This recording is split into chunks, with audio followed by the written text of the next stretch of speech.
क्या अभी भी तुम्हें मैं याद नहीं हूँ, या फिर तुम यहाँ पर कोई मिशन के लिए आए हो जिसको तुम यहाँ पर सबसे छुपाना चाहते हो, जिसके कारण शायद आप अपनी पहचान को प्रकट नहीं करना चाहते। क्या यही कारण है कि तुम मुझसे अपनी पहचान छुपाने की कोशिश कर रहे हो? नितिन की बातें सुनने के बाद में अलौकिक राक्षसी शरीर से अब पसीना टपकने लगा था। अब उसका शरीर पूरी तरह से कांपने लगा। अरे अरे अरे मोहन भाई, तुम हो क्या? आखिरकार अब तुम मुझे पहचान में आ ही गए। हाँ हाँ, मुझे सब याद है कि हमने किस तरह से मस्ती करी थी, क्योंकि अलौकिक राक्षस को वे सब मानना ही पड़ा कि वह सामने वाले को जानता था, क्योंकि जितनी देर से वह बोल रहा था उतनी ही देर से सबकी टकटकियां उसके ऊपर घर से गई थी। और अगर अब वह और भी बोलना जारी रखता तो शायद ये भी हो सकता था कि उसकी पहचान अभी सभी के सामने आ जाती, और इसीलिए अब उसके पास में कोई और रास्ता नहीं था कि वह सामने वाले को पहचानने के लिए हाँ ही कर दे।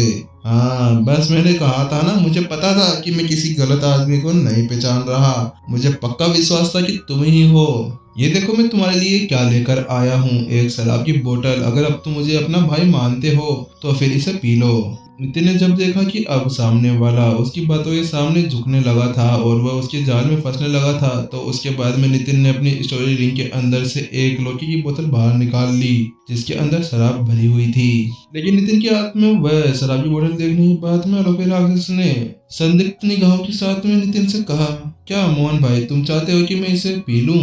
हाँ, मैं चाहता हूँ कि तुम इसे पी लो। क्या तुम्हें लगता है कि मैंने इसके अंदर तुम्हारे लिए कुछ मिलाया है? अरे यार, तुम भी क्या गलत चीज सोच रहे हो? क्या मैं तुम्हारे साथ में ऐसा कर सकता हूँ? मैं तुम्हारा भाई हूँ भाई। नितिन ने भोली सी शक्ल बनाते हुए सामने वाले अलौकिक राक्षस से कहा, ठीक, अगर तुम्हें मेरे ऊपर विश्वास नहीं है तो इसे मैं पहले पी के देखता हूँ, फिर तुम इसे पी लेना। मुस्कुराते हुए नितिन ने अपना सिर ऊपर की ओर उठाया और लौकी की बोतल को अपने होठों के पास में लाकर उसके अंदर की शराब के अंदर से एक घूंट लगाई। उसके बाद में नितिन ने फिर से वह बोतल अब अलौकिक राक्षस को सौंप दी। लेकिन जब अलौकिक राक्षस ने देखा कि नितिन अभी भी उसके ऊपर जोर दे रहा था उस शराब को पीने के लिए, तो उसने कहा, अरे भाई, हम तो बहुत दिनों बाद मिले हैं, कहीं और बैठकर किसी और दिन पियेंगे, अभी ये जगह ठीक नहीं है। और अभी वैसे भी नीलामी स्टार्ट होने वाली है और मुझे उसके अंदर से कुछ खरीदना है, इसलिए तुम मेरे सामने से हट जाओ, मुझे जाने दो। ये देखते हुए कि अभी भी सामने वाला उसके ऊपर वह शराब पीने के लिए जोर दे रहा था, इसीलिए अब उसके पास में कोई और बहाना नहीं बचा और इसीलिए उसने नीलामी का नाम ही ले दिया, क्योंकि अपनी पावर का यूज नहीं कर सकता था।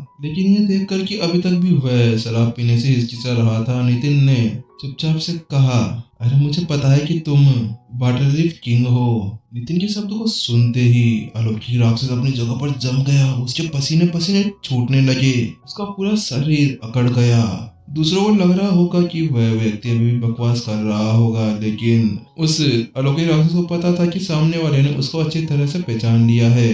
लेकिन अभी तक भी अलौकिक राक्षस को नहीं पता था कि आखिरकार इसके सामने वाला कौन है, क्योंकि अभी तक उसने कभी भी मोहन नाम के किसी भी व्यक्ति के बारे में नहीं सुना। उसके बाद में अलौकिक राक्षस बहुत ज्यादा खुश हो गया और उसने खुश होते हुए नितिन के कंधे पे हाथ रखते हुए कहा, अरे भाई मोहन भाई, अरे भाई, यहाँ पे अपन नहीं पी सकते, यहाँ पर देखो सभी तरफ अभी भी बहुत ज्यादा भीड़ है। क्या तुम्हें लगता है कि हम यहाँ पर पियेंगे तो हमारे लिए अच्छा होगा? क्योंकि अब अलौकिक राक्षस के पास में कोई और दूसरा चारा नहीं बचा था और वो मन में सोच रहा था, बस इसको एक बार साइड में ले जाकर इसको मार दूं। मैं बहुत देर से मेरा माथा खा गया, ये मानने की नाम ही नहीं ले रहा कि मैं इसको नहीं जानता, लेकिन ये तो मेरे गले ही पड़ गया।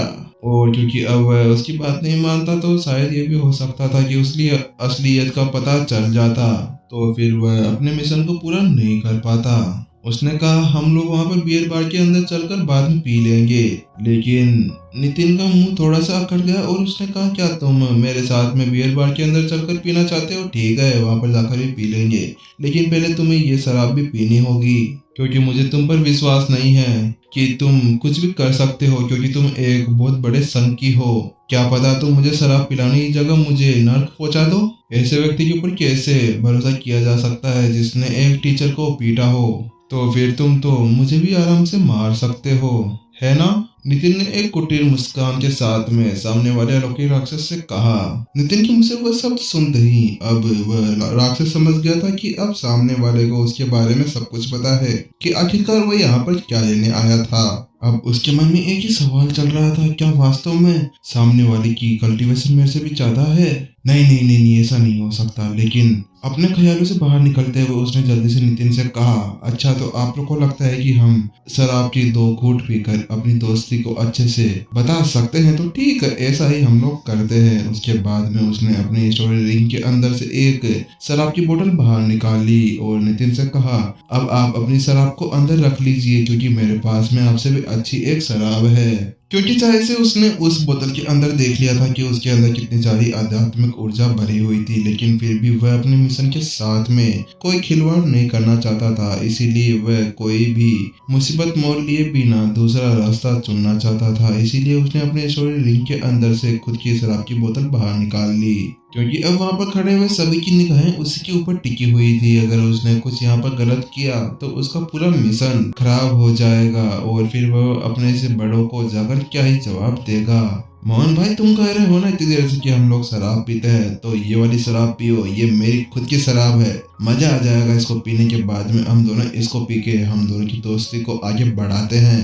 अब वह अलौकिक दानव उस बोतल की कैप को हटाकर बस उसके अंदर से शराब पीने ही वाला था, लेकिन अचानक से नितिन आगे बढ़ा और उसने कहा, अरे दोस्त, पहले मुझे पीने दो, तुम तो रुको, तुम्हारी शराब है तो मुझे एक बार टेस्ट तो करने दो कि आखिरकार तुम्हारी शराब मेरी शराब से कितनी ज्यादा अच्छी है जो तुमने अभी पीने से मना कर दी। इतना कहते ही नितिन ने उसकी कैप हटाई और उसके अंदर से एक गुड़ शराब पी ली। जैसे उसने वह शराब पी, उसके शरीर के अंदर एक सिरन से दौड़ गई। वह शराब इतनी अच्छी थी कि नितिन की आंखों के अंदर वह चमक देखी जा सकती थी। नितिन ने अपनी सर हिलाते हुए कहा, वाकई, तभी तो तुम मेरी शराब नहीं पी रहे थे, लाजवाब शराब है तुम्हारी तो, मजा आ गया पी के, वाह। फिर वापस से नितिन उसको बोतल देने से पहले अपनी एक नजर उस बोतल के ऊपर फिराई। उसके बाद में अलौकिक दानव ने एक बार उस बोतल को अच्छे से देखा और जब उसने पुष्टि कर ली कि सामने वाले ने उसके अंदर कुछ भी नहीं मिलाया था, और फिर उसने भी उसमें से एक एक घूंट पी ली। अच्छा ठीक है, देखो अब हम दोनों ने यहाँ पे शराब पी ली है, तो चलो ठीक है, हम दोनों एक साथ कहीं पर वक्त बिताने के लिए चलते हैं, बड़े दिनों बाद तुम मेरे से मिले हो। हाँ हाँ बिल्कुल, चलिए चलते हैं। फिर उसके बाद में अलौकिक दानव जल्दी से अपने आदमियों की तरफ पलटा और उनसे कहा, तुम लोग अंदर जाओ और हम दोनों बाहर जाकर जल्दी से आते हैं। एक पल के लिए वह दोनों सैनिक घबरा गए, लेकिन वह अब सामने वाले की बात को सुनने से इनकार भी नहीं कर सकते थे। इसीलिए वह जल्दी से अंदर चले गए और उसके बाद में नितिन और वह अलौकिक दानव वहां से अलग चले गए और कुछ ही देर के बाद में वह एक जगह पर पहुंचे जहां का एरिया बिल्कुल सुनसान था। और वहां पर जाते ही अब अलौकिक दानव नितिन से दूर हो गया और उसने कहा, अब तुम बताओ तुम्हें मेरे से क्या चाहिए, तुम इतनी देर से मेरे पीछे पड़े हुए हो, मैंने तुमसे कहा मैं तुम्हें नहीं पहचानता, लेकिन फिर भी तुम मानने का नाम नहीं ले रहे। अरे भाई, तुम आए कहाँ से हो जो तुम मेरे यहाँ पर चिपके जा रहे हो? क्या कहा? मैं कौन हूँ? अरे मैं तुमसे कह चुका हूँ, मैं मोहन हूँ और एक साधारण मानव, और तुम ओ एक दूसरी दुनिया के अलौकिक दानव जो यहाँ पर एक इंसान का रूप बदल कर यहाँ पर चारों तरफ घूम रहा है। क्यों, मैंने सही कहा ना वाटर लीफ किंग? तुम्हें कैसे पता मैं अलौकिक दानव हूँ? उसके बाद में जल्दी से उस वाटर लीफ किंग ने अपने हाथ उठाई और अपने चारों तरफ एक शील्ड बना दी। वह नहीं चाहता था कि इसके बाद में किसी और को पता चले, और क्योंकि अब वह अपनी पावर का यूज करने वाला था, इसीलिए उस एरिया के अंदर अब एक खतरनाक डेंजर ऑरा फैलने वाला था। और उसी के साथ में अब वह गली पूरी तरह से नरक बन चुकी थी। ऐसा लग रहा था कि उस गली के अंदर पूरी तरह से लाल लाइट लगा दी गई हो, क्योंकि वह बिल्कुल खून की तरह लाल हो गई थी और ऊपर का आसमान भी धीरे धीरे चेंज होने लगा था, क्योंकि उस अलौकिक दानव ने पहले ही फैसला कर लिया था जब उसको सामने वाले को उसके बारे में पता चला था कि वह एक कौन है, और उसी वक्त उसने मन बना लिया था कि अब उसको सामने वाले को पूरी तरह से खत्म करना होगा। और तुम जानना चाहते हो मैं कौन हूँ, लेकिन मैं तुम्हें ये नहीं बता सकता क्योंकि तुम इसके लायक नहीं हो। ओह अच्छा, तो तुम मुझे नहीं बताना चाहते कि तुम कौन हो? तो ठीक है, वैसे ही मुझे कोई मुर्दों से पूछने की आदत भी नहीं है क्योंकि तुम अभी मरने वाले हो। अलौकिक दानव ने एक खतरनाक मुस्कान के साथ नितिन से कहा। अब उसकी आंखों के अंदर हत्या का इरादा देखा जा सकता था। उसके बाद में उसने अपना पंजा ऊपर उठाया और उसकी एनर्जी इतनी ज्यादा थी कि आसपास का पूरा एरिया कांपने लगा और धरती फटने लगी थी। नितिन साफ साफ देखकर ये बता सकता था कि उसके सामने वाला सनराइवर स्टेज 1 या सनराइवर स्टेज 2 के ऊपर नहीं था। उसकी ताकत सनराइवर स्टेज 4 के एक लड़ाकू जितनी थी। उस अलौकिक राक्षस द्वारा किया गया वार अब नितिन की तरफ बढ़ा चला आ रहा था। उसके अंदर इतना घातक एनर्जी भरी हुई थी। आसपास में बिजलियां चमक रही थी। वह पूरा एरिया लाल कलर का दिखने लगा था।